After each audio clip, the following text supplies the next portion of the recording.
Muy buenas tardes, docente Estefanía Peñaranda. Muy buenas tardes también para mis compañeros de la jornada nocturna de la Universidad Mariana del sexto semestre del curso de Sociedades. Mi nombre es Juan Diego Ausestacio, perteneciente a dicho curso ya nombrado.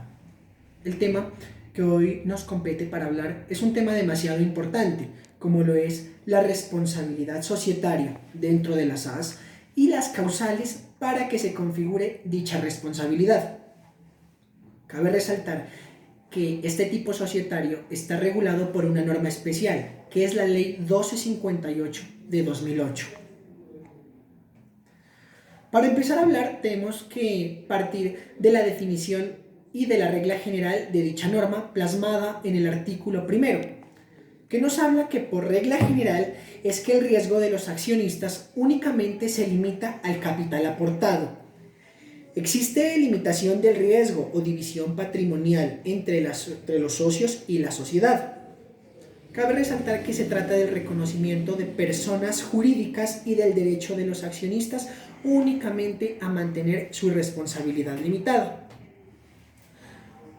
Siguiente tenemos como base el artículo 2, que nos explica que la sociedad por acciones simplificadas, una vez inscrita en el registro mercantil, formará una persona jurídica distinta de sus accionistas.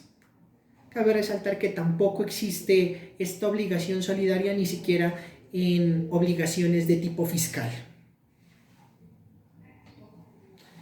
Pero como todo y toda norma tiene su excepción a la regla general, también esta ley 1258, tanto al artículo primero como al artículo segundo, trae las excepciones, consagradas en el artículo 42 y 43 para que se configure la responsabilidad societaria. La primera causal está consagrada en el artículo 42, cuando nos habla sobre la desestimación de la personalidad jurídica. Cabe resaltar que la doctrina ha explicado que es cuando se utiliza la sociedad por acciones simplificadas para hacerle fraude a la ley o en perjuicios de terceros.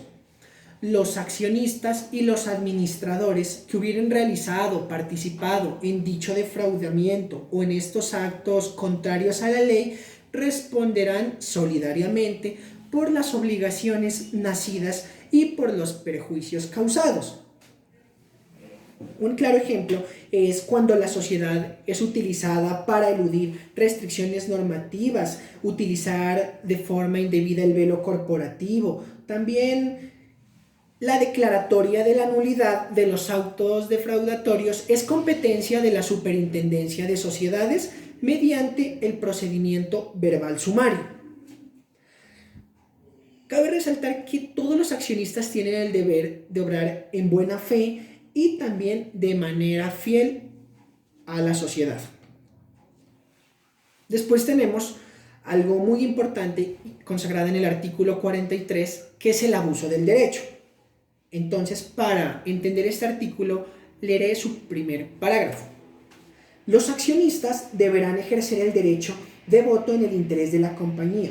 Se considera abusivo el voto ejercido con el propósito de causar daño a la compañía o a otros accionistas o de obtener para sí o para una tercera ventaja injustificada, así como aquel voto que pueda utilizar un perjuicio para la compañía o para los otros accionistas. Entonces, como tal, se ve una violación a un principio que es el abuso del derecho, que también está plasmado del régimen de personas al régimen societario. Entonces, el interés del socio en ningún caso podrá ser indiferente al interés general de la sociedad, que es el bien común entre todos los societarios. ¿Por qué? Porque nos dice que quien abuse del derecho de accionistas que se lleva a cabo en las asambleas también responderá por los daños que ocasione, sin perjuicio que la Superintendencia de Sociedades pueda declarar la nulidad de todo lo actuado en la sociedad por la ilicitud del objeto. Igualmente, la norma consagra también la acción de la nulidad absoluta y la indemnización de los perjuicios. Cabe resaltar que la determinación respectiva tanto en casos de la mayoría y la minoría de los socios, se adelantan, como en el anterior artículo, a través del proceso verbal sumario ante la Superintendencia de Sociedades.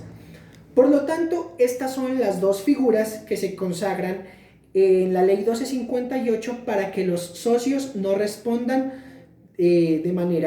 respondan de manera solidaria, como es el abuso del derecho y la desestimación de la personalidad jurídica.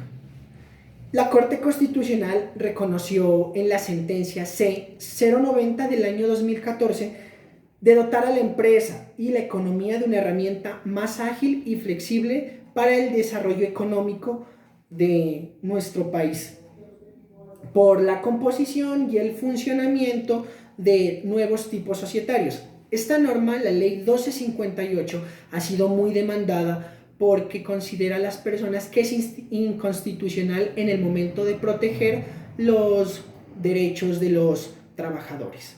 Pero igualmente, en dicha providencia de la Corte Constitucional, se pudo evidenciar que también el legislador establece otros mecanismos. Muchas gracias.